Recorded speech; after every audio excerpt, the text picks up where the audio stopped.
High, হাতে সুন্দর লাগে দেখতে, ভীষণ ভালো। এদিকে আমি বনু,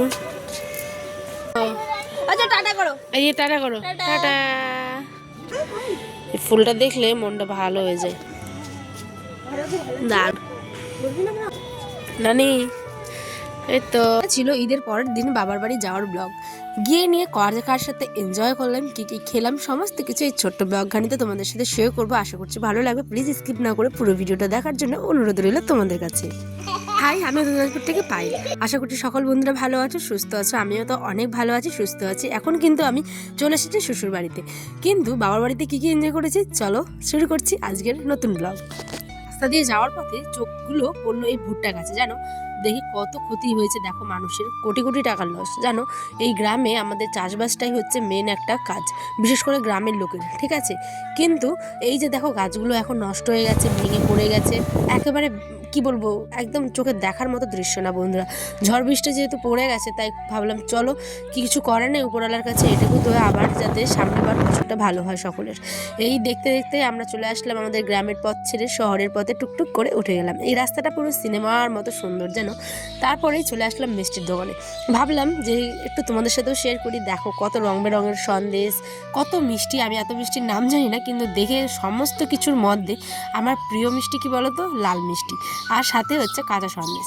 তো আমার বাবার বাড়ির জন্য নেওয়া হয়ে গেছে, গিয়ে তোমরা দেখতেই পাবে যে কী কী নিয়েছি। তার আগে দেখেছো কত রকমের মিষ্টি। এদিকে আমার ছেলের কাণ্ড দেখো, কাঁচা সন্দেশ খেতে পেয়ে ভীষণ খুশি। ওকে একটা জ্যাকেট পরিয়ে নিয়েছে। তোমরা হয়তো অনেকে বলবে যে গরমের মধ্যে জ্যাকেট কেন, যেহেতু ওই দিন ওয়েদারটা প্রচণ্ড ঠান্ডা ছিল। তোমরা জানো ঈদের দিন প্রচুর মানে বৃষ্টি হয়েছিল। তার পরের দিন যেহেতু আমরা গেছিলাম, ওই দিনও মেঘলা ওয়েদার দেখে তোমরা বুঝতেই পারছো। আর এটা হচ্ছে আমাদের এখানকার ভালো একটা রেস্টুরেন্ট, আমরা ভীষণবার আসি, খাই, এখানেই আমরা সমস্ত কিছু মানে খাওয়া দাওয়া করি বিশেষ বিশেষ দিনে, ঠিক আছে। আর ওইটা যে দেখলে বর্ডার, ওটা হচ্ছে আমাদের বিএসএফ বর্ডার, ঠিক আছে। তারপরে আমরা রেলগেট পার করে চলে আসলাম পেট্রোল পাম্পে তেল নিতে, কারণ আমরা একটা দূরে যাব, তো তেল তো গাড়িকে তো খাওয়াতেই হবে, তাই না। আর এই পেট্রোল পাম্পটা সব থেকে বেস্ট লাগে আমার কাছে, তাই যতবার আমি বাবার বাড়ি যাই এই পেট্রোল পাম্পেই কিন্তু আসা হয় আমাদের, ঠিক আছে। এইখানে তেলটা অনেক রকম ভালো, কারণ অনেক তেল আছে যে খারাপ দেয়, আর মানে 2 নম্বরের তেল আর কি, ঠিক আছে।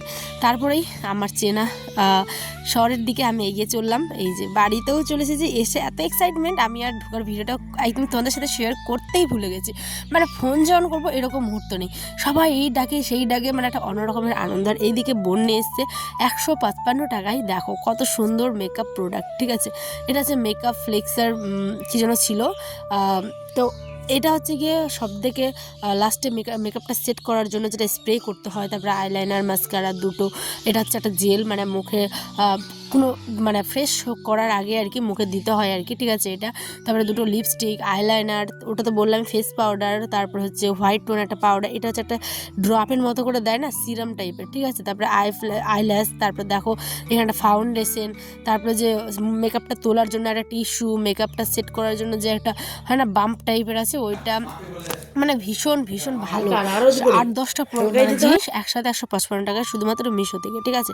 তোমরা চাইলে অবশ্যই আমার সাথে যোগাযোগ করতে পারো, আমি লিঙ্ক অবশ্যই আমার কমেন্টে ফার্স্টে দিয়ে দেবো, ঠিক আছে। এইদিকে আমার নানির সাথে শুয়ে শুয়ে কিছু পুরোনো দিনের কথা, নানি নাতনির সম্পর্কে যেমন হয় অনেক ভিডিওতে আমি দেখেছি যে আমার নানি কিন্তু আসতেই চায় না। তোমরা অনেক ভিডিওতে দেখেছো অবশ্যই, আমার নানি কিন্তু অল্প স্বল্প আসে। তো আজ যেহেতু শুয়েছিলাম, ভাবলাম চলো নানির সাথে একটুখানি দেখা হোক। ঈদের দিন জমজমাট খাওয়া দাওয়ার সাথে হচ্ছে গিয়ে হ্যাঁ, খাওয়া দাওয়াটা কিন্তু হয়ে গেছে, প্লিজ তোমরা কিছু মনে করো না। ওদিকে মাংস ছিল, লুচি ছিল, সেমাই ছিল, সাদা রুটি, ক্ষীর, তারপরে পায়েস, তারপরে পোলাও, তারপরে হচ্ছে গরুর মাংস, অনেক অনেক অনেক কিছু, চিকেন, মাটন, অনেক কিছু ছিল। বাবা অনেক কিছু রান্না করেছিল, ঠিক আছে, বাবা মা সবাই মিলে আর কি। তো এখানে আমার নানিকে আমি একটু ছাদে নিয়ে এসে দেখতে পেলে শুয়েছিলাম বিকেলবেলা, একটুখানি তোমাদের সাথে শেয়ার করব বলে নানিকে। আর আমি কিন্তু গতকালকে ব্লগটা দিয়ে দিয়েছি নানির সাথে আমার যা যা গল্প হয়েছে, তোমরা চাইলে অবশ্যই একটিবার ভিজিট করতে পারো। এটা হচ্ছে আমার কাকুর মেয়ে, ওই বলছে তোমাদের হাই। এই যে দেখতে, এই যে বুনো ড্রেস, ওয়াও আসলে আমার কাকু চাকরির ক্ষেত্রে সেই কারণে একটু শহরে থাকে, তাই গ্রামে এসেছিলো ঈদ উপলক্ষে, আমাদের বাড়িতেও বেড়াতে এসে দিকে পোলাও সকালবেলাকার মানে দুপুরের মাংস, চালের রুটি, ডিম, তারপরে মাছ, সমস্ত কিছু আছে, আলু ভাজা থেকে শুরু করে সবজি। তো চলো বেশি বড় আজকে ব্লগটা করছি না। আর হ্যাঁ, অবশ্যই কিন্তু নিয়েছিল হচ্ছে বাবা টক দই তার জামাইয়ের জন্য, কিন্তু আয়নের আব্বা তো যেতেই পারিনি, আমাকে রাস্তায় অর্ধেকটা রাস্তায় মানে গাড়িতে উঠিয়ে দিয়ে চলে এসেছিলো। এদিকে কলা, ঠান্ডা সমস্ত কিছু। এদিকে নিয়ে এসেছিলাম হচ্ছে মিষ্টি লাল, তারপরে সাদা মিষ্টি, তারপরে নিয়ে এসেছিলাম হচ্ছে কী বলে ওটা, কী বলে, আমার নানি নিয়ে এসেছিলো এই মিষ্টিগুলো, আর আমরা নিয়ে এসেছিলাম খেজুর গুড়ের মিষ্টি। ঠিক আছে, তো এই মিষ্টিটা আমার ভীষণ ভীষণ ভীষণ, আমাকে যদি গরম গরম দেওয়া হয় তাহলে আমি অবশ্যই 10টার মতো খেয়ে নিতে পারবো, খুবই ভালো লাগে বন্ধুরা। তো চলো কাকুদেরকে এবার টিফিন দিই, আর ব্লগটাও এখানেই শেষ করি। ওই যে কলা টলা এই সমস্ত কিছু ওদেরকে টিফিনে দিয়ে দিলাম। তো চলো পরবর্তী ব্লগের জন্য অবশ্যই চ্যানেলটা সাবস্ক্রাইব করে রাখো এরকম সুন্দর সুন্দর ভিডিও দেখতে। আর এই যে এটা হচ্ছে আমার কাকু।